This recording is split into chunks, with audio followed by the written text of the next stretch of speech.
Sounds good. American 2427, ground point 8.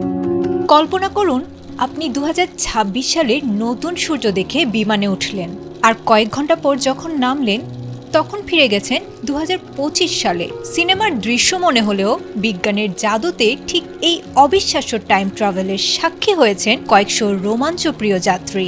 আন্তর্জাতিক তারিখ রেখার কারিশমায় তারা একই বছরে দুবার বরণ করে নিলেন নতুন বছরকে।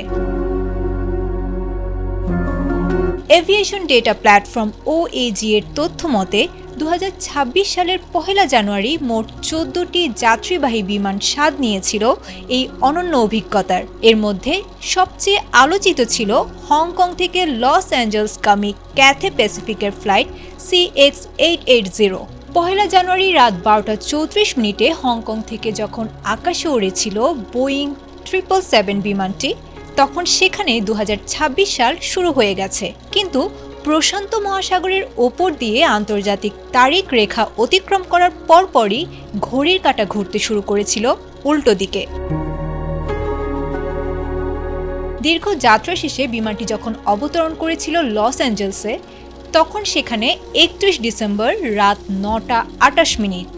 অর্থাৎ যাত্রীরা 2026 সাল থেকে যাত্রা শুরু করে আবারও 2025-এ ফিরে গিয়েছিলেন। ফলে মাঝ আকাশে একবার এবং ল্যান্ড করার পর লস অ্যাঞ্জেলসে আরও একবার, একই দিনে দুইবার 31st নাইট ও নববর্ষ উদযাপনের বিরল সুযোগ পেয়েছিলেন তারা।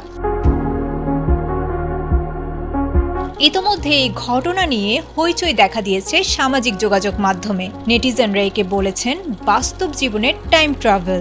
কারিগরি কারণে ফ্লাইটটি কিছুটা বিলম্বিত হওয়ায় যাত্রীরা উল্টো খুশি হয়েছিলেন, কারণ দ্বিতীয়বার পার্টি করার জন্য তারা হাতে পেয়েছিলেন বাড়তি কিছুটা সময়। বিজ্ঞানের ভাষায় এটি কেবল সময়ের ব্যবধান হলেও সাধারণ মানুষের কাছে এটি ছিল যেন এক জাদুকরী টাইম মেশিনে চড়ে অতীতে ফিরে যাওয়ার গল্প। আয়েশা আক্তার, ATN বাংলা।